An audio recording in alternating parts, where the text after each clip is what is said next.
alguns eu conheço do ano passado, porque olhando assim alguns meus filhos bem familiares, e alguns borretirenses também, né? Quem é do Bom Retiro? Levanta a mão, só pra se sentir mais em casa. Gente, bastante, Marcela. Levanta, traz que é do Bom Retiro, não tem um vergonha. Marcos, levanta a mão. Tira de pé e deitado. Gente, então assim, ó. Gente, eu agradeço o convite das meninas, né?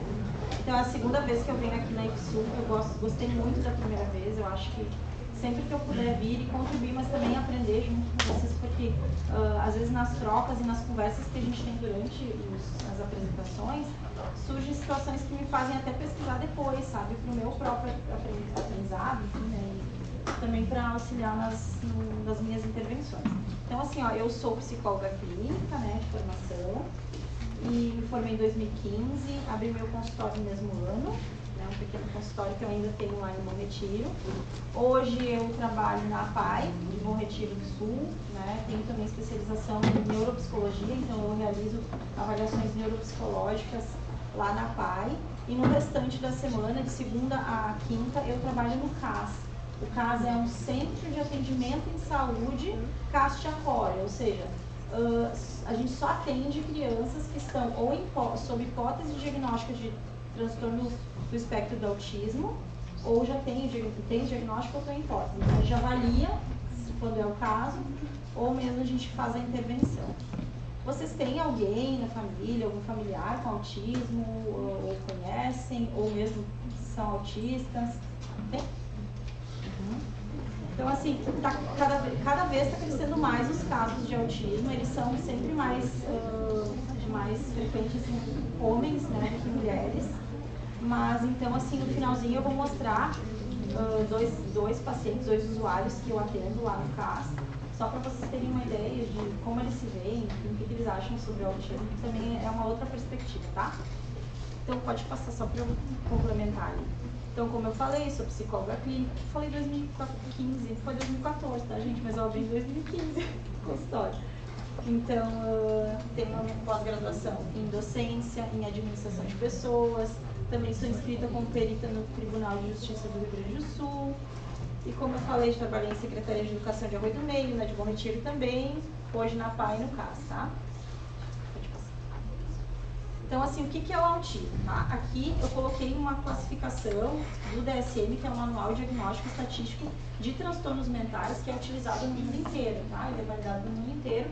Então, aqui ele classifica o transtorno do espectro autista como algo que envolve déficit na comunicação, tá? Interação, reciprocidade social, e tudo isso eu vou explicando aos pouquinhos. Então, por exemplo, comunicação social, por quê?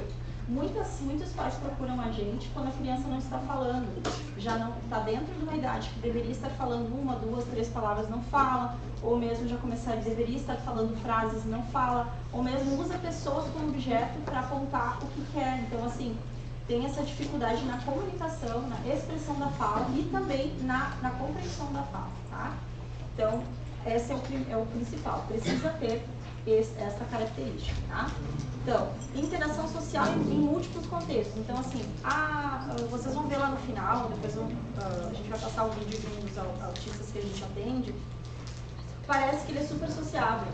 Nossa, mas ele é super sociável. Só que o jeito que ele socializa é inconveniente, é inadequado, ele não sabe como socializar, entende? Então, assim, às vezes parece que é sociável, mas ele não sabe como se comunicar direito, então acaba sendo algo que prejudica, então, todos os contextos sociais dele, né, que ele convive.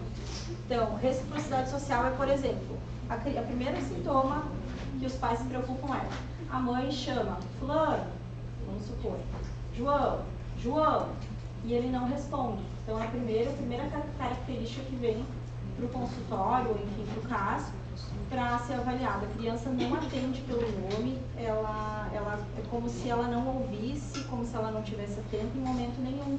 Ela vive, como a gente fala, no mundo dela, ela faz as coisas dela, mas é como se ela não percebesse o mundo ao redor. Então, por isso a reciprocidade, ou seja, não é recíproco socialmente comigo, com as pessoas ao seu redor, tá? Então, em comportamentos não verbais de comunicação. Então, por exemplo, ele não fala, mas ele tenta se comunicar pegando a mão da mãe, ele quer água, ele pega a mão da mãe, ele leva até a água. Então, ela usa a mãe como objeto, mas ele não vai falar o que ele quer, que é a água, tá? Nas habilidades para desenvolver, então, manter e compreender relacionamentos. São pessoas que têm muita dificuldade de compreender também os sentimentos, tanto os seus sentimentos quanto dos outros. Às vezes alguém tá bravo, mas ele não compreende o que é aquele sentimento. Então, tem essa dificuldade de ler, manter os relacionamentos, entender o que as pessoas sentem, como elas se sentem, até mesmo assim, sabe? Eles têm dificuldade de, por exemplo, uma coisa que eu pergunto muito para eles: qual foi o dia mais feliz da tua vida? Assim, o que tu te deixa muito feliz? Ah, não sei, todo dia é igual, tudo é igual, eu sinto tudo igual. O que tu sente sobre a tua mãe e teu pai? Neutro. É o que eu escuto de alguns, assim. Eles não conseguem, assim, se perceber e conseguir diferenciar as emoções e os sentimentos, né? Então, além de requerer, então, a presença de padrões restritivos. O que é? Você já deve ter ouvido falar em seletividade alimentar. Vocês ouviram falar? Então, o autista não é todo o caso, por isso que a gente chama que é um espectro, né? São várias formas de ser esse tipo de aparecer, então, sintomas. Alguns têm a seletividade alimentar, é bem presente até na maioria dos que a gente atende no CAS. Por exemplo, eles não... Tem uma criança que só come Mirabel da marca Minuano do pacote vermelho, e ela só come isso.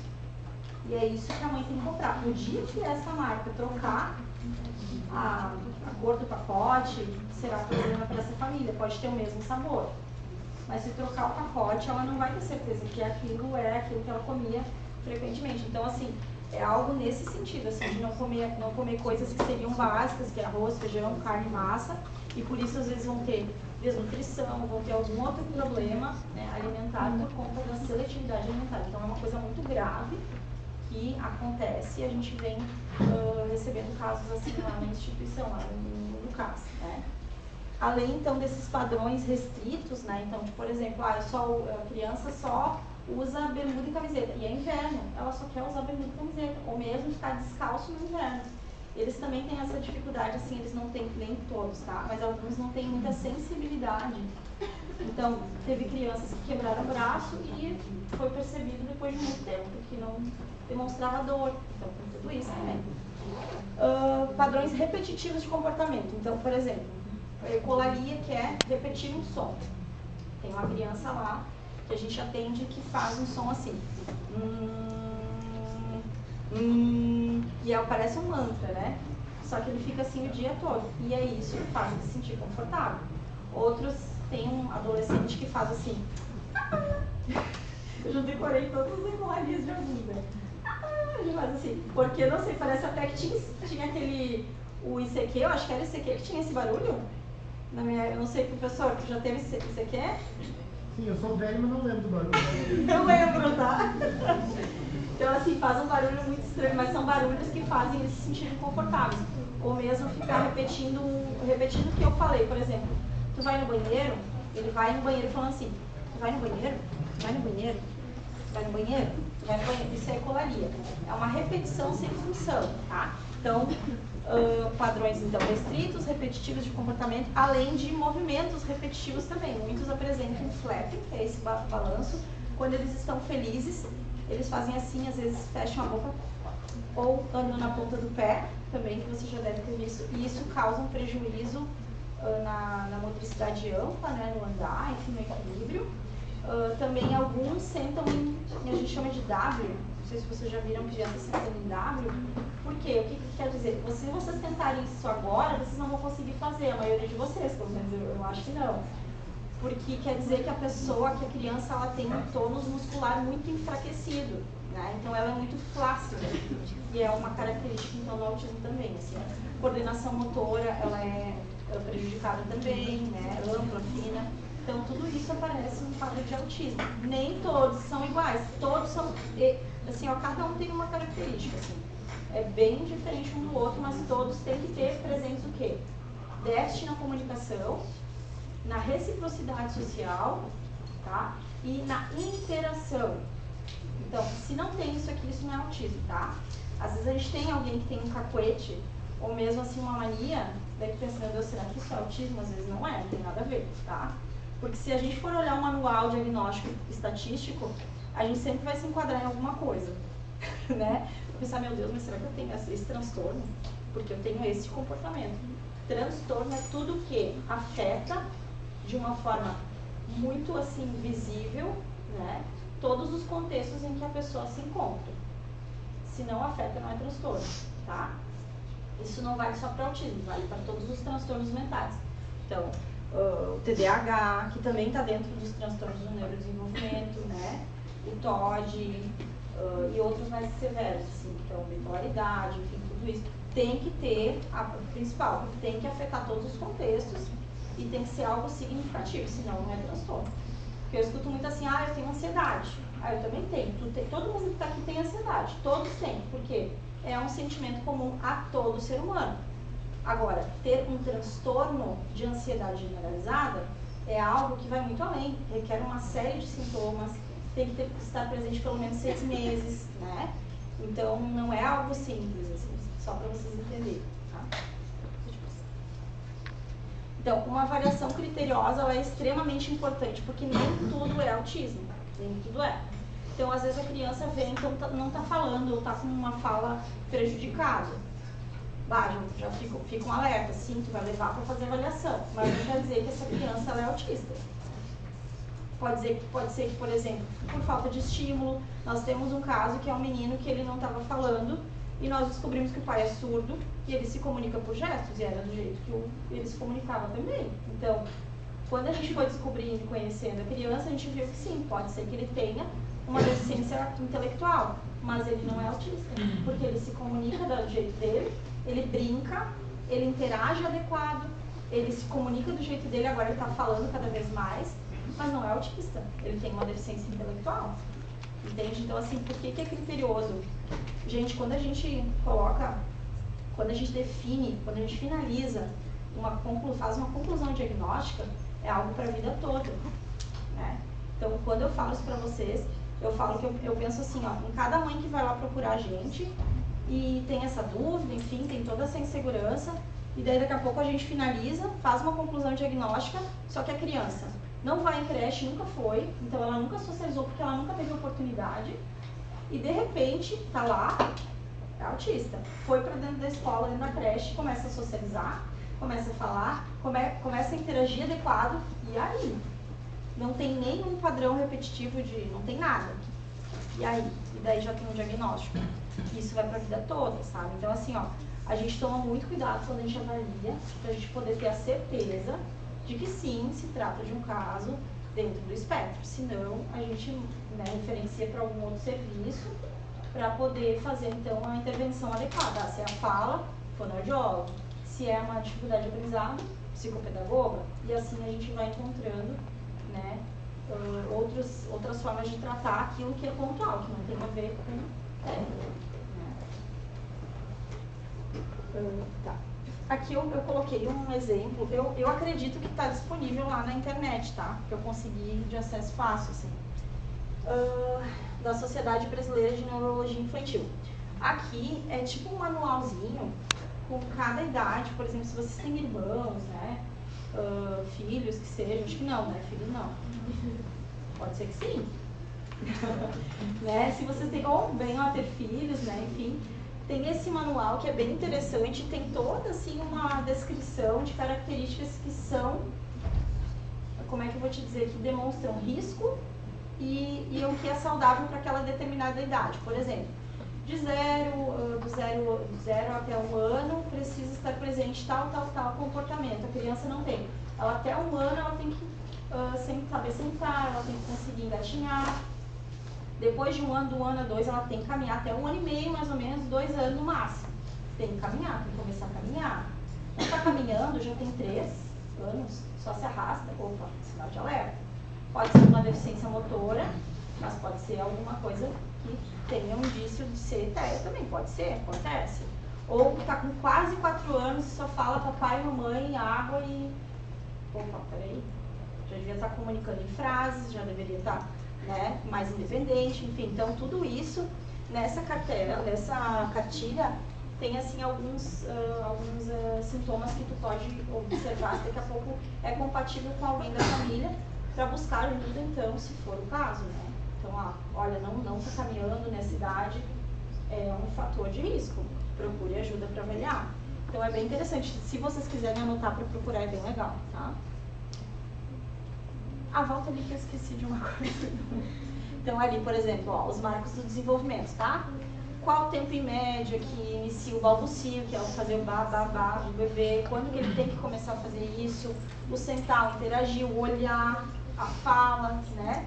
O brincar lúdico, que é assim, vamos ligar pro Papai Noel, com os dedos. Alô, a criança que faz isso, ela tem muito menos risco, porque no TEA, eles têm muita dificuldade de brincar lúdico, porque o óbvio é o óbvio, como é que eu vou dizer, eles são muito literais, a gente chama de inflexibilidade cognitiva. Por exemplo, se eu falar agora, olha lá, tá chovendo canivete, João. Meu Deus, eu vou morrer se eu sair na rua, porque o canivete vai me acertar, eu vou morrer? Não, João, canivete é uma forma de dizer que tá chovendo muito forte. Tá. Então são literais, entende? Então às vezes tu faz uma piada, eles não entendem, eles têm dificuldade de compreender, né? Tá. Então, como é que funciona para fazer uma avaliação e para concluir um diagnóstico? O diagnóstico é sempre médico, tá? Eu só não coloquei aqui o pediatra, porque eu esqueci, tá, Marcelo? Mas para corrigir vocês, o pediatra também, tá? Então, todos os médicos, neurologista, o psiquiatra, o neuropediatra e o pediatra, que normalmente é o primeiro a observar os sintomas, tá? Então, o que acontece? Os primeiros indicadores, não. Os primeiros indicadores podem ser na escola, que é normalmente onde aparece. A professora está dizendo que na creche lá, o fulano ele tem comportamentos assim repetitivos, ele não interage, ele se isola, não brinca adequado, ou seja, não usa o carrinho para brincar assim, ele usa o carrinho para olhar a roda, girar o tempo todo, ou para chacoalhar, então não tem a função que deveria ter e não compreende qual é a função. Não olha no nosso olho, não responde quando a gente chama, e a gente chama várias vezes, né? Então, assim, o sinal às vezes pode vir lá na creche, pode vir num outro atendimento, né? Então, assim, isso tudo é importante para a gente observar a criança em outros contextos para poder fazer a avaliação. Tanto que lá no CAS, a gente fala com a escola, para a escola fazer um parecer, quando está em avaliação, para daí a gente conferir se aquele parecer escolar faz sentido com aquilo que eu estou vendo dentro da clínica, né? Então, por exemplo, se a escola está dizendo, ele é uma criança que não interage, que ele não brinca, que ele não sabe se comportar, eu vou observar dentro da avaliação se ele faz isso, se ele consegue interagir com outro colega ou não. E isso tudo a gente vai juntando, vai somando para poder finalizar o diagnóstico. Por isso que é muito cuidadoso, muito criterioso. A gente fala com os pais, se precisar falar com outros cuidadores, a gente fala com outros cuidadores para poder fechar o diagnóstico, né? Então aqui, porém, os indicadores podem ser com os profissionais. Daí aqui eu dei os indicadores da saúde, tá? Que são aqueles que a gente vai usar, assim, para fazer uma avaliação mais assertiva, que é o psicólogo, neuropsicólogo, né? Terapeuta ocupacional, fonoaudiólogo, entre outros. Por quê? Porque daí eles vão observar de uma forma clínica. Mas lá fora, o primeiro indicador normalmente é a escola. É a escola sempre, tá? A escola normalmente vai observar algum sintoma. Então, o autismo, ele não é doença, tá? Ele é um transtorno do neurodesenvolvimento, por isso que ele não tem cura, né? Então, quando a gente fala assim, mas fulano praticamente não tem nada agora, não é que ele não tem nada de sintoma, como eu estava comentando antes, né? Eles têm um progresso, às vezes regridem. Então, uma criança que às vezes falava, lá com 1 ano e meio, falava, brincava, quando chegou nos 2 anos, que a gente chama aqui de poda neural, então acontece uma poda neural, que é quando a gente não usa certos neurônios, naquele momento dos 2, entre 2 anos, 2 anos e meio, 3 anos, há essa poda e simplesmente a criança que falava para de falar. Isso acontece no autismo, tá? Bem frequente. Então, assim, a criança caminhava bastante, corria, brincava, falava, de repente ficou muda, não interagia mais, então isso também é um sintoma do autismo, tá? Por isso que, assim, normalmente o diagnóstico é até 3 anos, já para ter a certeza de que aquilo lá vai ser contínuo ou não, né? Antes disso é meio arriscado.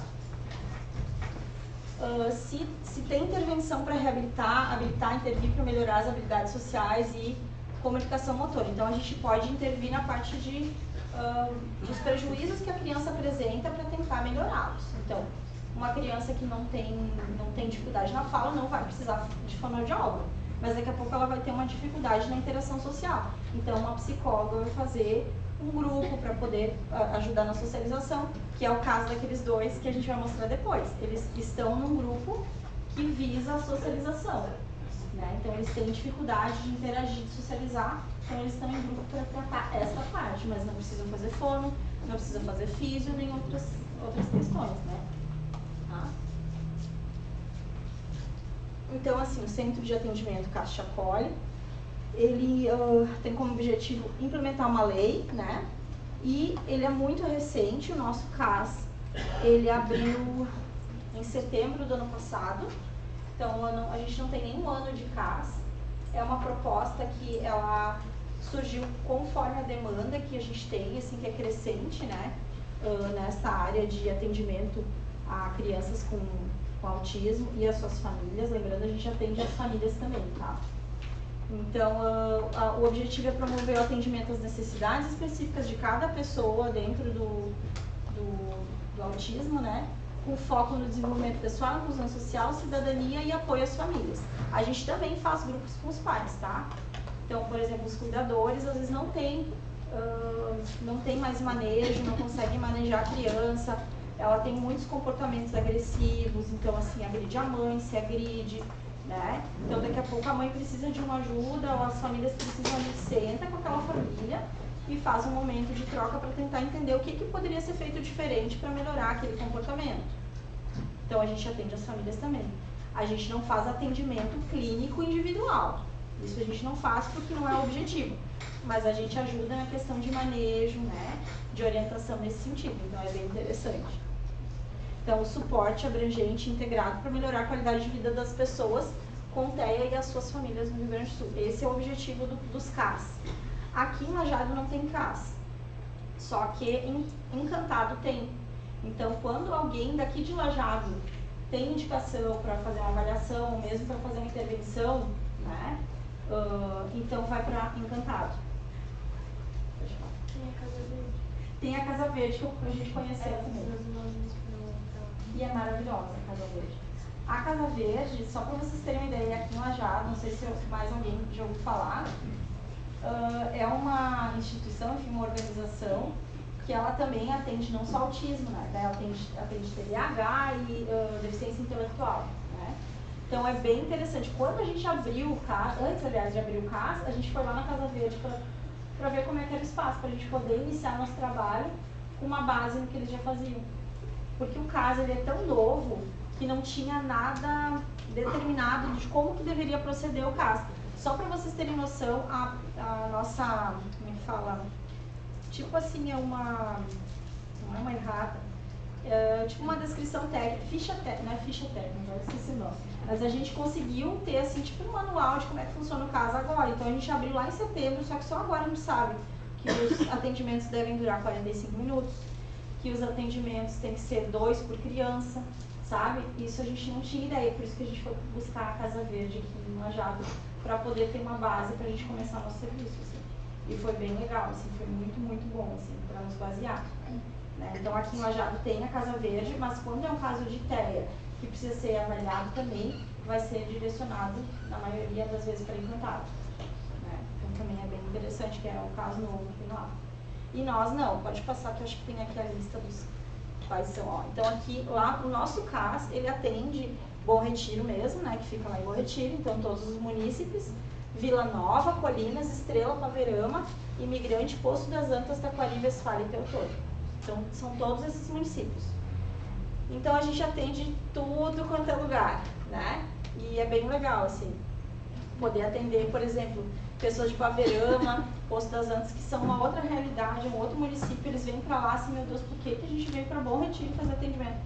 E às vezes dá tão certo, assim, daí eles conseguem compreender qual é o objetivo. Porque é justamente atender aqueles casos pontuais de TEA, que lá no município deles, às vezes eles não encontram um serviço adequado, sabe? Com tudo que a gente tem, que a gente pode passar para mostrar o que é. Todos os profissionais que a gente tem lá. Então, por exemplo, a nossa equipe hoje é psicóloga, psiquiatra, nossa, psicóloga, porque bem alemão, psicóloga, psiquiatra, neuropediatra, psicopedagoga, assistente social, fisioterapeuta, terapeuta ocupacional, professora de artes, agora professor de música e que mais? TO, que é terapeuta ocupacional, que é maravilhoso também, para ensinar às vezes o básico, que pra gente é básico, mas pra eles não é assim. É tipo, é algo muito difícil, sabe? Por exemplo, colocar uma roupa, sabe? Escovar um dente, colocar, sei lá, fazer o próprio lanche. Então a TO, às vezes, ela ajuda nesse sentido, assim, das coisas que pra nós parecem muito simples, mas pra eles é muito difícil. Então a gente tem agora uma TO, então tem mais dois profissionais na nossa lista, tá? Essa aqui é a frente do CAS. Quando eu tirei a foto, ele era só essa partezinha aqui. Agora, ele é tipo o prédio inteiro. A gente conseguiu alugar a lateral toda. Então, a gente tem sala para todos os profissionais. Salas individuais. A gente também atende, por exemplo, o professor de artes e a psicopedagoga juntos. Ou eu, psicóloga, com a professora de artes. O professor de música com mais algum outro profissional. Então, é bem legal porque a gente atende bastante crianças e em dupla, às vezes individual. Hoje, eu calculo que eu tenho uns 60 pacientes, nem pode falar paciente, é usuário, eu confundo, porque no consultório eu chamo de paciente, mas no CAS, como é saúde, a gente fala que é usuário. Então eu tenho mais ou menos 60 autistas que eu atendo, tá? E as famílias. Eu sozinha, fora dos meus colegas. Então assim, é bastante coisa, bastante demanda, e a gente tem uma meta e a gente não cumpriu a meta ainda. A gente está só em 150 pacientes, usuários, né? Mas a meta é maior, então aos poucos a gente vai alcançando, tá? Eu queria então mostrar pra vocês, o autismo ele não tem cara, né, gente? Vocês sabem, né? Não tem cara. Porque às vezes a gente pensa, não, mas olha só que coisa mais lindinha, olha só que querido. Não é autista não é autista. Não é assim, sabe? Não tem cara, não tem cara. Então assim, a gente vai descobrindo e vai percebendo através das características e comportamentos, né? Então, por exemplo, a gente vai passar aqui um vídeo com 2 pacientes meus que fazem parte do grupo de socialização para adolescentes, tá? Eu vou ficar bem quietinha, vamos ver se vocês conseguem ouvir eles, porque eles são um pouco envergonhados. O João nem tanto, né, Marcelo? O João não é envergonhado. Meu nome é Vitor Kelmo, tenho 16 anos. Meu nome é Manuel e tenho 17 anos e estou aqui no consultório. Aqui no CAS, né? Vitor, a pergunta é, o que é autismo para ti? É problemas? Problemas? Problemas de aprender. De aprender, o que mais? Memória, coordenação motora, aprender as coisas. O autismo é uma criança que tem dificuldade de aprender, às vezes falar, e alguns não falam muito porque tem a língua presa, ou algum problema mental ou no corpo. Tá. E como é que é pra ti ser autista? Também ser autista é ter umas vezes dificuldade para copiar do padre, algumas vezes copiar coisas difíceis ou de falar também coisas difíceis. Eu tenho mais ou menos dificuldade de aprender os negócios que estão no quadro. Tu tem dificuldade em aprender, em reter informação também? Mas a tua vida como é que é, sendo autista? Como é que é a tua vida? É normal, né? Bem, Tudo ok? Minha vida é às vezes difícil ou complicada, mas é fácil às vezes, é fácil. O que tu gostaria de passar de mensagem para as pessoas que estão assistindo esse vídeo? E que daqui a pouco também tem autismo. buscar evolução, Isso aí. aprender. Ótimo. Isso aí. Eu passo, tem que melhorar muito e tem que também aprender as coisas na escola, na creche, em qualquer lugar. Então tá, isso aí. Obrigadão. De nada, tchau, tchau. Eu tô aqui rindo porque vocês não têm noção como eu sou orgulhosa deles. Eu não tenho nenhum vínculo fora do CAS. Mas eu juro que, meu Deus, assim, se eles precisarem de ajuda fora, eu vou dar um jeito, sabe? Porque a gente se vincula de uma maneira que vocês não têm noção. cada evolução que eles têm, é assim, por exemplo, tem uma criança que é severa, assim, né? Ele é pequenininho, mas já tem um grau severo, a gente percebe por todas as dificuldades que tem. E ele não estava falando até o dia que eu inventei de cantar a música do Boi da Cara Preta. E daí tinham 3 bois, porque eu não sei se vocês viram, no 99 tem bastante boi colorido, tá? Tem assim os carros de boi, daí os boi coloridos, vermelho, amarelo, preto e azul. Daí eu falava assim, boi, boi, boi, boi da cara preta, pega o Arthur que tem medo de careta. E ele começou, boi, boi azul. Eu, Jesus, para tudo, chama alguém, pelo amor de Deus, me arrepio só de lembrar. E a mãe dele chorando lá de fora, porque ele nunca tinha falado nada. Era só os barulhos mesmo que ele fazia, assim, de enfim, e não fazia nada além disso. E ele começou a falar. São pequenas coisas, daqui a pouco ele para uma semana, mas em algum momento ele vai voltar a falar, porque tu sabe que está no repertório dele. Tá ali, vai acontecer.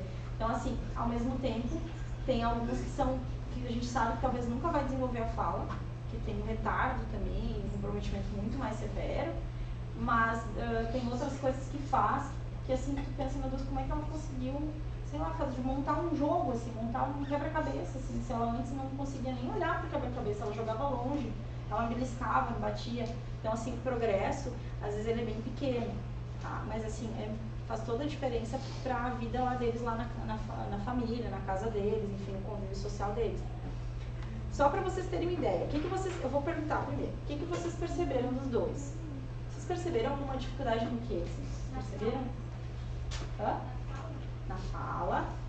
O que vocês perceberam na fala? Eles falam meio, tipo, não tem a dicção tão boa. Isso aí. E tem alguns que falam com o mesmo tom de voz. Tem alguns que falam assim, ô psicóloga, eu posso ir lá no banheiro? Então é cantado. Ou tem alguns que é meio robótico, assim, meu nome é João, eu gosto de tal coisa. Muito assim. Ou mesmo assim, a dificuldade no tipo assim, ó, tu viu que eles trocaram, às vezes trocam as palavras de lugar, eles não conseguem falar de uma maneira adequada também. Então assim, tem crianças, por exemplo, que falam assim, ô fulano, e aí, tudo certo contigo? Sim, o avião subiu não sei aonde, daí eu comi uma rosquinha na casa da minha avó. E daí tu, como assim? Não tô te entendendo. Então assim, são peculiaridades que a gente observa em cada um deles, mas o mais legal assim é ver a evolução, é muito bom ver a evolução. Às vezes a gente fica triste junto com os pais quando eles pioram, porque às vezes tem uma regressão também, pode acontecer, mas hoje eu posso dizer para vocês que é só progresso. O que eu estou vendo hoje lá é só progresso. Então às vezes é falta de estímulo, às vezes os pais também não têm essa preparação, a maioria dos pais não tem. Quem tem um manual? Ninguém tem um manual para criar os filhos, ainda mais autista, né? Então, assim, o João, para vocês terem uma ideia, ele tem retardo mental. Ele é o mais extrovertido dos dois. Só que, como eu expliquei para vocês, ele é muito inconveniente. Então, assim, por exemplo, tá ali a Marcela, ele vai lá nos cabelos da Marcela e começa, oi Marcela, tudo bem? Mexendo no cabelo da Marcela, daqui a pouco mexendo no nariz da Marcela, entende? Então, assim, não tem essa noção. Agora, o Vitor, do jeito que vocês viram, ele tá feliz, tá?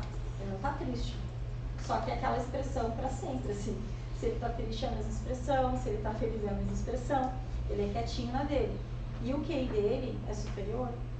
Só que a fala dele é meio desconexa, assim. Tu nunca disse que ele tem dificuldade de aprendizagem, porque o QI dele foi feito testagem e é superior. Então é muito interessante. Um tem retardo, o outro não. Mas os dois têm muita dificuldade. E os dois se identificam, então lá no grupo interagindo e está tudo bem, tá cada vez progredindo mais. O que mais vocês perceberam? O que mais vocês querem falar alguma coisa? E aproveitar porque a gente já está quase no finalzinho, né, dos slides, né? Se quiser passar, pode passar para o que mais? O que vocês gostariam de falar? Perguntar? Vamos lá. Eu gosto de conversar, pode falar. Uma dúvida, qual é que é o nível de suporte dos dois? Os dois, na verdade, o que tem o QI superior, que é o Vitor, seria o 2, tá? Porque o Vitor tem coisas que ele não consegue fazer sem a ajuda da mãe dele. E ele tem uma rigidez muito maior do que a do João. Então, por exemplo, o Vitor, eu soube, tá? Ele não me contou porque ele não tem coragem de contar, mas a mãe dele me contou. Todos os dias antes de ir para o atendimento, ele chora muito. Por quê? O horário das 3 horas é o nosso horário de atendimento. Aliás, 2h50. 3 horas ele marcou na cabeça dele, determinou para ele, para sempre, que às 3 horas ele faz exercício físico. Eu estou estragando o horário de exercício físico dele. Então, assim, ó, ele depende muito do suporte da mãe dele, para incentivar ele para fazer as coisas, sabe? Então, tu vai olhar para a mão dele, às vezes a mão dele tá super comprida, porque ele não tem coragem, ele não consegue, ele tem muita sensibilidade para cortar a unha. Então, a mãe dele tem que estar sempre em cima dele, para lembrar de ir em alguma consulta, para lembrar de fazer alguma coisa. A mãe dele tá sempre ali dando suporte. Já o João, que é o que tem retardo mental, não precisa. É nível 1 de suporte. Né? Então, assim, é bem interessante, como, por isso que é um espectro, assim. Justamente assim, a gente nunca sabe como é que vai acontecer, como é que vai se apresentar. Então, tem vários tipos de autismo, né? O atípico, de alto funcionamento, é aquele que não depende de ajuda, que é bem tranquilo, que passa às vezes desapercebido, tu vai descobrir às vezes na adultez, caramba, eu tenho características, sempre tive, sempre sofri, nunca consegui, né, buscar ajuda, porque ninguém saberia me dizer que era isso. Por exemplo, tem uma mãe, eu estou atendendo um jovem de 16, claramente assim, autista, ele está terminando a avaliação, já está confirmado, né? Sempre teve dificuldades e tudo, de socialização, e a mãe veio aos prantos pedir um atendimento, porque ela tem a plena certeza de que ela é autista. E realmente ela preenche critério, sempre preencheu. Então, assim, para ela, por exemplo, que nem ela explicou, eu acho que eu sou autista, eu tenho tanta característica, eu lembrei de uma.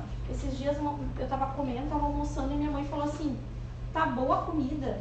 Eu não respondi, eu fiquei bem quietinha, porque eu pensei assim, é óbvio que é boa, eu tô comendo. Entendeu? Ela não precisa validar, não precisa fazer isso, ela não precisa falar. Para ela é óbvio, tipo, a pessoa vai entender que se ela ficar quieta e ela tá comendo é porque ela gostou. Então ela não responde. Então, assim, ela tem vários déficits na comunicação também e reciprocidade social. E outras características também que ela tem. E o filho é autista. Então, assim, as chances dela ser também são grandes, porque normalmente é herdado, né? Hoje a gente sabe que 90% é herança genética. 10% tem a ver com o ambiente. Então, assim, daqui a pouco até a criança tem os genes mas o ambiente colabora para que ela não desenvolva. Acontece, pode acontecer. Então, hoje se sabe que 90% é genético. Tanto que tem casais que a gente conhece lá no serviço que tem 2 filhos, autismo severo, tá? Nível 3 de suporte. Eles não vão ter o 3º filho, porque eles sabem que a chance é enorme de ter mais um. E, gente, eu não tô falando, parece tão maldade, coitado desses pais, eles não vão querer ter mais um, porque vai vir autista. Gente, ninguém tá falando que é fácil criar um autista, não é fácil. É muito difícil, requer muita coisa, requer terapias, cuidado. E, assim, não é fácil para os pais, porque às vezes eles não têm um suporte na família para poder auxiliar também, né? Então, é isso. Assim, e o Asperger, que você já deve ter ouvido falar muito, assim, que é aquela criança, tipo, superdotada e tal, hoje está dentro do espectro do autismo, tá? Que se tiver as características de, por exemplo, dificuldade de socialização, comunicação, é autista, tá? Antes se falava que era Asperger, que era altas habilidades, agora não, tá tudo dentro do autismo. Falou do ambiente, que tipo de ambiente pode desencadear? Muitas telas, por exemplo, pais que não são tão presentes, que não têm esse vínculo de contato visual, falta de contato visual. Mas quando eu falo isso, não quer dizer que é determinante, eu estou falando que pode acontecer de piorar um quadro ou mesmo aparecer, então, esse quadro de autismo, né? Mas daqui a pouco o ambiente é favorável. Os pais, eles estão sempre interagindo, né? Eles têm bom contato visual, eles são afetuosos, eles conversam, se comunicam perto dele, não tem tanta tela. Tela é celular, televisão, tudo isso, né? Então, assim, tem isso também. Tanto que quando uma criança vem para intervenção, a gente sugere para os pais reduzir tela. Né? Isso eu faço com meu filho também. Eu tenho um filho de 4 anos, tá? E eu também faço assim. Só que assim, às vezes é difícil, sabe, gente? A gente quer fazer uma comida, né? Daí a criança fica em volta, quer fazer junto também. Então a gente acaba colocando um pouquinho de tela. Só que daí a gente fala assim, ó, 1 hora pra ti. Ele não sabe quanto que é 1 hora. Meia hora eu desligo. Você fala assim, ó, já deu 1 hora aqui, ó. Vou desligar. E não vai brigar, tá tudo bem. Uma criança típica, ok, né? Só que assim, numa criança atípica, eles às vezes são dependentes de tela. Então eles querem ficar o dia inteiro lá, porque é o mundo deles, assim. Só observar ali a tela. Então o ideal é reduzir para quanto menos melhor, né? Ou mesmo tirar, extinguir telas. Porque piora os sintomas de autismo. Lembra que O autismo é essa dificuldade, né, de reciprocidade social, de comunicação. Então, quando tu tá olhando TV, tu consegue se comunicar bem quando tu tá assistindo um filme? Tu tá lá assistindo o filme. Então, se tu tira a tela, normalmente ele melhora as habilidades sociais. Então, por isso que também é indicado, no caso de autismo, reduzir tela, né? Então, é isso, gente. Eu quero ouvir mais você. As pessoas que têm fé, elas têm dificuldade com coisas meio que são do senso comum. Por exemplo, a minha psicóloga, ela tem uma paciente, né, que ela já tem 30 anos, que ela tem TEA de nível muito forte. E aí ela foi no enterro. Só que ela foi no enterro com uma saia florida. E ela não sabia que tinha que ir de preto no enterro. E ela foi com uma saia florida. E uma mulher falou pra ela, por que você tá com essa saia florida, você no enterro? E ela falou, tem que vir de preto no enterro, sabe? Isso não faz sentido. Não é óbvio pra ela. Então, eles têm dificuldade com essas coisas assim, Muita dificuldade. Eu tenho tantos exemplos engraçados, todas as situações que às vezes eu faço uma piada e eu olho pra carinha deles com tudo assustado, porque eles não entendem o que eu tô falando. Então, gente, é brincadeira, é só uma brincadeira, né? Mas essa coisa de não conseguir ler, sabe? Ou mesmo, por exemplo, tem um caso que aquele lá me chateou na hora, eu não entendia, tá? Na época não tinha diagnóstico, nem se pensava nisso. Hoje eu consigo ver. Mas eu tenho um primo, bem distante, que na época tinha morrido meu irmão e naquele dia eu estava indo crisma, eu fui madrinha de crisma, sabe, da minha outra prima, e ele estava junto. Nós estávamos dentro da igreja. E ele sempre teve características, só que assim, ó, a gente nunca deu bola, sabe? Às vezes passa desapercebido. Quando é leve. E ele olhava pra mim e falava assim, pô, teu irmão morreu, né? Eu, não é hora, Nico. Não é hora de me perguntar sobre isso. Teu irmão morreu de quê? Como é que teu irmão morreu? Que idade mesmo que ele tinha? Falando alto pra todo mundo ouvir. Então ele não tinha noção que aquilo era constrangedor, que aquilo era errado. Hoje a gente sabe que é por isso que eles tinham essa dificuldade, né? De percepção, de noção mesmo, né? Ou assim, por exemplo, às vezes eles não têm ideia de que eles estão sendo, sei lá, assim, mal educados com as pessoas, quando eles não respondem direito, né? Quando eles não são diretos naquilo que a gente está perguntando para eles. Eles não têm essa noção. Às vezes parece que eles estão sendo estúpidos, né? E não é. Tipo, ele não quis ser estúpido. É só o jeito dele de responder. Então, assim, são tantas coisas. Eu queria poder lembrar mais esses dias, né? Mas é bem interessante. Cada um com seu jeitinho. O que mais vocês querem saber? O que mais vocês querem contar? É só saber.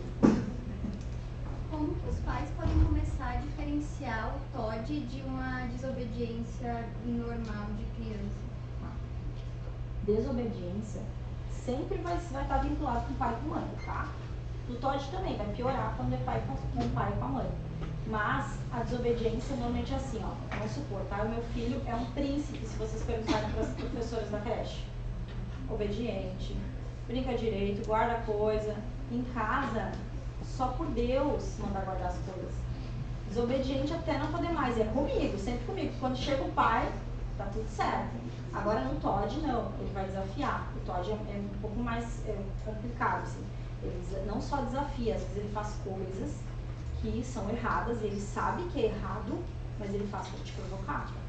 Então ele sabe que tu gosta muito de um batom. Ele vai pegar o batom, ele vai destruir, vai fazer tu ver que ele destruiu. Então ele provoca as situações e acha engraçado.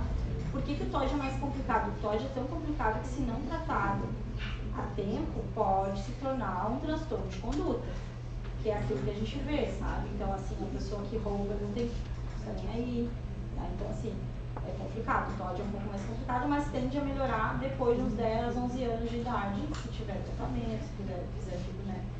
Se tiver um tratamento psicológico, daqui a pouco medicamentoso, porque se ele se machuca e machuca alguém, também é uma característica do TOD, né?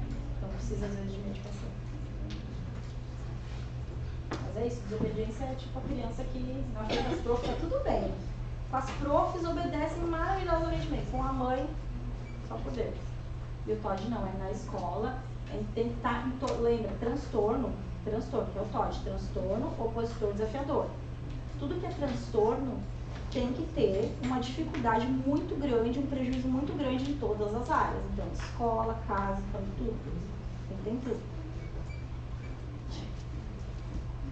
Temos bastante casos lá de de pessoas em hipótese de TEA, mas que são TOD também. Então, por isso que tem que avaliar muito criteriosamente bem, assim, para não, daqui a pouco, né, fornecer um diagnóstico errado e daqui a pouco fazer uma terapia errada.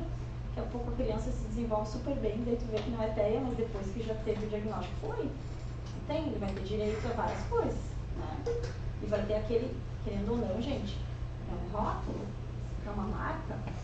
Então a gente tem que tomar cuidado com o que a gente vai, como que a gente vai observar, intervir e avaliar para não fazer errado, né?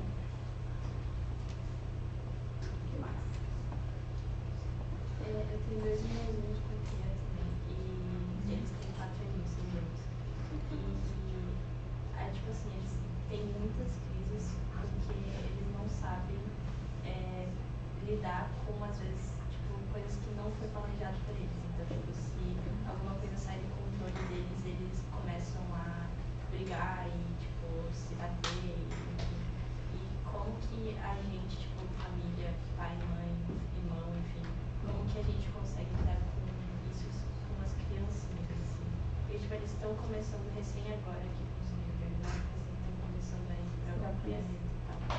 Mas, tipo, como que a gente faz para lidar? Porque desde que eles eram bebês, a gente até hoje não soube, assim, ter lidar certo, assim, com as crises deles. Vou te dar uma resposta aqui que talvez não vai ser tão boa. A gente tem vários casos, assim, de que a criança entra em crise. Aconteceu hoje comigo, tá? De manhã várias vezes. Crise por causa de um brinquedo que caiu assim pra baixo e daí não quebrou, só caiu. Ele não queria que caísse, porque estava lá na posição que ele queria. E a criança se desregula, começa a fazer então, os movimentos, né? De vir agredir, então belisca. Eu tô até com uma marca aqui assim, de um beliscão. Tem uma paciente que vem toda semana comigo, eu tenho marcas. Então assim, se descompensa e daí eu não sabia o que fazer, eu vou tentar, vamos pensar. Qual que é a maior sensibilidade dessa criança? Ah, é auditiva, então fica quieta, fica bem quietinho. Se eu falar, fulano, Manuela, não faz assim, Manuela, ela vai me bater mais, ela vai querer me agredir, ela vai querer se machucar. Então o que que eu faço? Fico quieta. Fico bem quietinha, coloco uma música, deu certo. Opa, já sei que é isso que faz ela se regular. Então, pra ela funciona assim, só que pro outro que eu atendi hoje não funciona isso. Então, assim, cada um a gente vai descobrir meio que nas tentativas e erros, sabe? Então, por exemplo, daqui a pouco os teus irmãos, eles estão se descompensando, por exemplo, pelo quê? Assim? O que aconteceu, por exemplo, ultimamente que se descompensou? Ah, tipo, a minha irmãzinha teve que atravessar a ponte de Arroio do Meio pra ir visitar nossos avós, ajudar ela a limpar as coisas da enchente e tal, que foi lá. E aí, ela, como isso saiu da rotina, ela não foi pra creche. Tipo, isso saiu da rotina dela.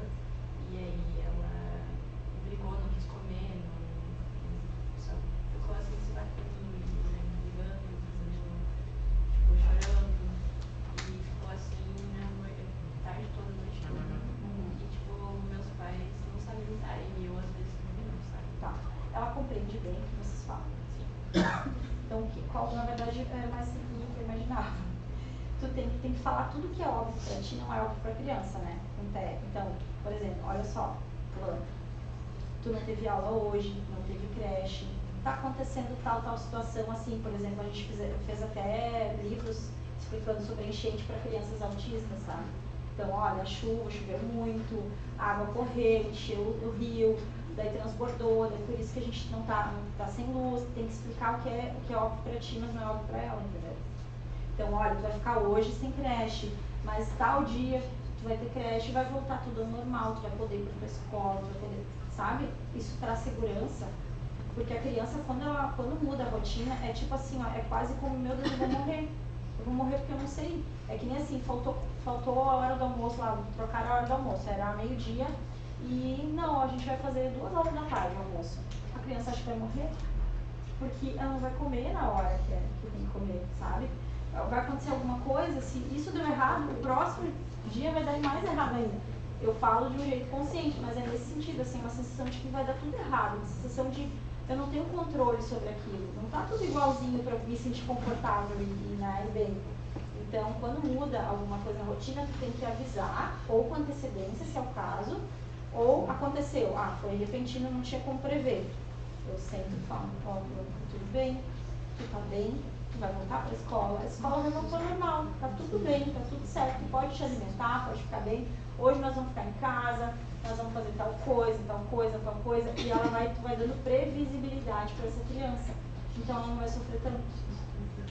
Ela fica tipo com a colar de leite e ela fica repetindo e cantando e é engraçadinho assim. E o meu irmãozinho ele tem seletividade alimentar, aí tipo, como é que eles vão com a seletividade? Porque ele não se alimenta bem. A seletividade, como eu falei, é a pior das, acho que uma das características piores assim, que tem no pé. Porque imagina a criança comer só todo dia a tal da Mirabel que eu falei pra vocês, da Minueto, pacote vermelho, e acabou. Deu lá sem um problema lá no fornecedor e não tem mais. E aí como é que faz? Porque às vezes a criança fica dias sem comer, só tomando água, tomando suco. Então assim, é muito difícil. O que a gente aprendeu? Porque eu tô aprendendo todo dia, tá? A gente aprende, a gente vai se capacitando cada vez mais sobre o tema, porque, gente, tudo é mutável, sabe? A gente vai descobrindo com a prática o que dá para ser feito e tal. Uma nutricionista especialista em seletividade alimentar nos proporcionou um curso e ela disse que existe uma forma lúdica de trabalhar com os alimentos que faz com que a criança com TEA comece a experimentar. Então, às vezes é muito pequeno, assim, é muito demorado, mas assim, por exemplo, não come banana, não come uma fruta, ou uma coisa que ela precisa comer e ela não está comendo feijão. Então, aos pouquinhos, oferecer, mostrar in natura, sabe? Mostrar o grão, deixar encostar. Porque eles têm também, às vezes, uma questão de ir com cores. Por exemplo, tem crianças que eu atendo que não comem feijão por causa da cor. Não come nada daquela cor, ou daquela paleta. Tipo, nada marrom, nada preto, nada, sabe assim? Ou tipo, eu só como coisas amarelas, então eu só vou comer tal coisa. Tem crianças que só comem brócolis, mas não vai suprir nutrientes, né? Então precisa comer daqui a pouco a carne, uma proteína que seja, então é difícil. Mas ela sugere que tem como brincar, fazendo uma brincadeira com os alimentos que a criança precisa comer. Ela sugeriu vários, são cursos, né? Ela sugeriu que daria para fazer isso, enfim. Para que a criança comece a se acostumar com o objeto, com aquilo, né, com aquele alimento, para daqui a pouco ela experimentar ou cheirar e depois experimentar, e tudo é um processo na criança com TEA. Assim, eles têm dificuldade, às vezes não é nem pelo gosto, mas é o cheiro muito forte daquele alimento, para ele é forte, para nós não é, sabe? Então é muito interessante, cada criança é uma caixinha de surpresa. Até tem aqueles também que comem até reboco de parede se deixar, né? Tem que cuidar. Tem umas crianças que quando vê, tem um cisquinho no chão aqui, ó. Saiu correndo, não come isso, fulana. Massinha de modelar. Não pode, não dá pra usar. É bem assim. É diferente dos que têm seletividade alimentar, que não é qualquer textura, tipo, só come coisas secas ou só come coisas muito líquidas, tem isso também. Aí por isso que eu falo, gente, é assim, ó, é o arco-íris de possibilidades do autismo. É muito, cada um é muito diferente um do outro. Os dois meninos eles relataram problema em qualquer quadro, né? Como é que tem uma abordagem para melhorar essa questão? É uma questão mais relacionada à coordenação motora ou à atenção deles de olhar? Os dois eles têm uma dificuldade de atenção que também é própria do autismo, né? Lembrando que o TDAH, que é o transtorno de déficit de atenção e hiperatividade, ele também está dentro dos transtornos do neurodesenvolvimento, né? Então eles são muito próximos, sabe? Os dois estão ali dentro. E assim, a desatenção, ela também é uma característica do autismo.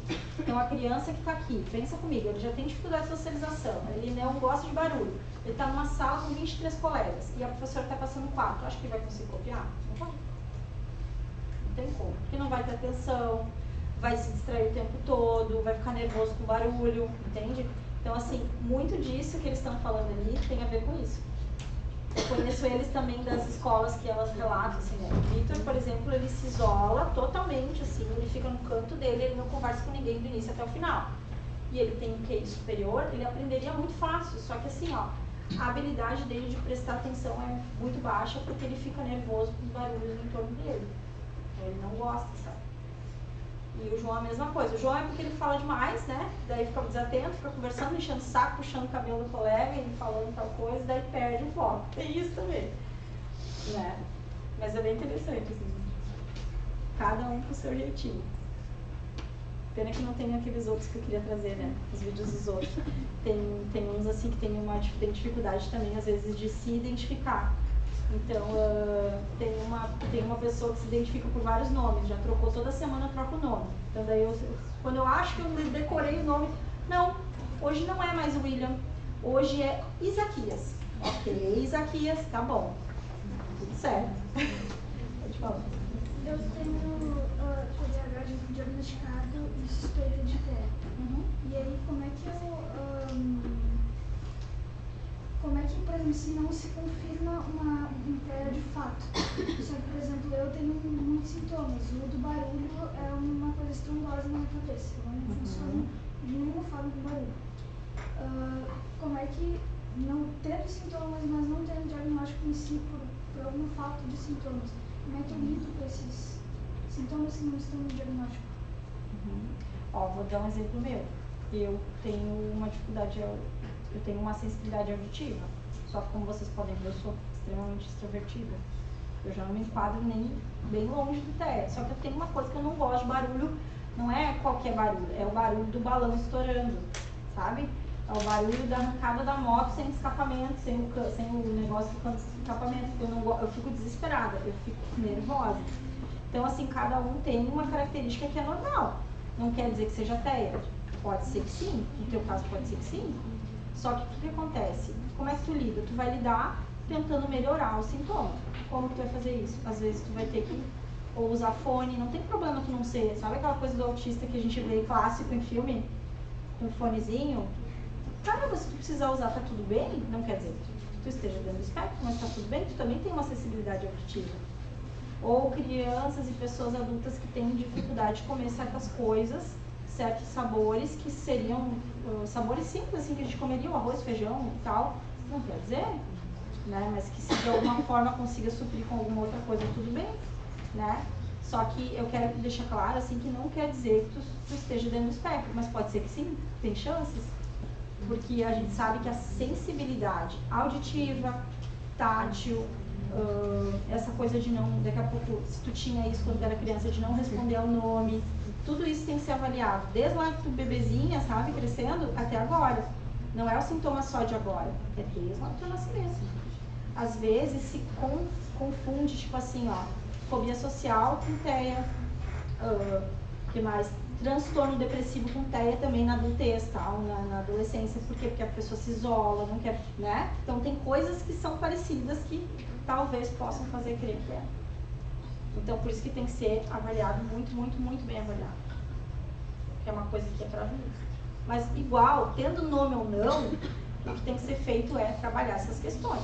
Se pra ti vai ser colocar fone quando tu sabe que é um lugar com muito ruído e tu vai aprender melhor, por que não? Né? Eu, por exemplo, eu usava aquele, sabe aqueles, né, fone, como é que é o nome daquilo que protege? Protetor auricular, né? Eu colocava protetor auricular, gente, pra conseguir estudar, porque não tem condições, gente. Meu Deus, meu filho não para de falar, meu marido não para de falar. Quando eu tava fazendo a pós em neuropsicologia, eu cheguei a fazer isso, porque eu tava assim, ó, surtada, não conseguia me concentrar. A aula ao vivo eu tinha que olhar pro professor e o meu filho, que se chama Pedro, aqui do lado. Ô mãe, ô mãe, ô mãe, ô mãe, tal coisa, mãe, tal coisa. É complicado, eu também tenho essa dificuldade de prestar atenção quando tem muito som. E se tu tem TDAH, talvez tenha a ver com isso. Tu é hipersensível a sons por conta da tua desatenção. Isso acontece bastante também. Tem que investigar. Eu quando eu fui fazer o teste para TDAH, não lembro o que eu falei numa hora, daí ela desconfiou do TEA, só que daí teria que ir no neurologista e eu não fui, quase um ano. É aquela coisa assim, ó, se tu sentir que tem essa possibilidade que tu pode, que tu tá pronta para isso, tu vai. O problema é que é caro. Eu sei. Eu sei, meus colegas lá na clínica cobram bem. Cobram bem, eu conheço bem. É. Mas é isso, é uma coisa que se sentir necessidade de tiver condições, tu vai tentar investigar melhor, né? Mas é aquela coisa, se é nome por dar nome, não vai melhorar, né? Não vai melhorar sabendo do nome, é intervindo, então. O que mais? Pra finalizar, acho que tem mais alguma coisa? Tem mais alguma coisa? Ah não, eu só deixei aqui os dados. O que mais, gente? Falou bastante dela, da É tipo, agora que a gente vive uma época assim que é basicamente só criança de tablet, né? Tipo, pior, assim, não vai ter só adolescente. Mas ao mesmo tempo, como a gente sabe do prejuízo que se tem sobre isso, o que a gente vê hoje, por exemplo, são livros, estudos falando sobre o vício em telas. E daí falando tanto na criança quanto no adulto, né? Porque o adulto, a gente não precisa nem dizer que ele é viciado também em tela, né? Então, assim, o ideal, a gente sabe que para a gente conseguir se desenvolver bem, a gente tem que usar menos tela possível até lá pelos, ou nada, até os 3 anos, sabe? Pelo menos. Quando eu sou dos anos 90, então assim, não tinha isso, tinha que ir uma TV de tubo e olha lá, e pegava muito mal, e só pegava desenho em certo horário do dia, né? Então assim, não tinha essa necessidade de tela, a gente brincava lá fora, então vai ser que vocês vão perceber que cada vez mais é uma crescente de fazer estudos e tentar reduzir isso, porque isso está virando um problema. E sim, tem muita relação, pode sim ter muita relação com os casos de TEA que estão crescendo cada vez mais. Né?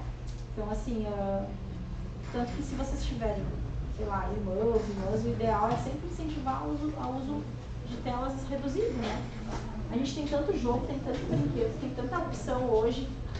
Tela não é nada, tu fica passivo sem aprender nada. O que mais? Lá que o povo já tá indo embora. Quer falar uma coisa? Não? Eu queria falar uma coisa, viu, mamãe? É que eu tenho, só que ele só tem 2 aninhos. Então, assim, ainda não pode assinar lá o atestado confirmando, só que ele já faz o tratamento, então praticamente confirmado. Só que tem uma questão que tortura a gente lá em casa, porque ele simplesmente não dorme. Ele corre o dia inteiro, é uma coisa que a gente brinca que ele tá sempre comendo e sempre correndo. Porque ele precisa de energia para correr, então ele está sempre comendo. Então, essa seleção de alimento ele não tem. Isso a gente já sabe que não é um problema. Mas ele simplesmente não dorme. Não importa, assim, se a gente deixar ele solto na casa, a gente nunca tentou. Porque a gente sabe que se deixar ele corre por 48 horas seguidas sem parar. Então, e tem muitos exames que precisa fazer dormindo. Ele tinha hoje da manhã, eu acho que ele fez. Hoje da manhã ele teve um exame ainda que era com a chave, era de manhã. Sim. Ele simplesmente não dorme. Tem alguma coisa que a gente consiga fazer para que ele pelo menos durma? Aí tá. Nesses casos, aí eu tô falando por experiência lá no caso, tá? Nesses casos, lembrando que não dormir gera prejuízo na aprendizagem, ficam agressivos, né? Então, assim, daí quem tem que avaliar mesmo é o psiquiatra ou neuro que acompanha.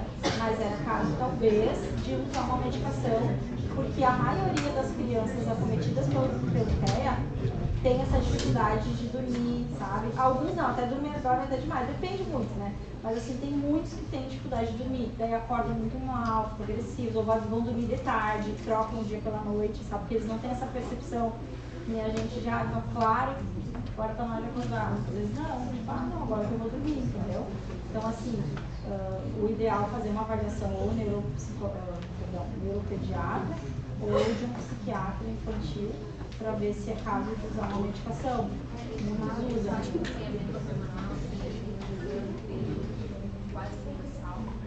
O ideal era ver se tem como fazer o encaminhamento para o psiquiatra. Porque a medicação ela é importante em casos assim, que não há nem uma outra coisa que se faça para melhorar o sono, honestamente. Nesses casos, né? Só que ele pode ter a comorbidade do TDAH, tá? Pode ser que ele tenha TDAH também, por ele ser tão agitado assim, pode ter essa comorbidade. Então, TEA também às vezes apresenta essas comorbidades. Não é só TEA, às vezes tem alguma outra coisa junto no diagnóstico. Gente, mais alguma coisa? Acho que estão se dispersando agora, acho que estão finalizando. Eu queria agradecer. Se vocês ficaram com alguma dúvida, só lembrando, eu não sou palestrante assim, como é que fala, treinado, não sou nada disso. Só que eu sempre tento fazer o melhor que eu posso para explicar as coisas que eu sei para vocês. Então, se vocês tiverem alguma dúvida, daqui a pouco não foi sanado aqui, ou o cara com vergonha, enfim, tem o meu contato ali, ou mesmo passa para a Marcela me manda esse questionamento, e daí depois eu respondo vocês, tá? Eu espero que de alguma forma eu tenha ajudado vocês, se vocês têm, caso assim, ou mesmo tenham essas dúvidas para si,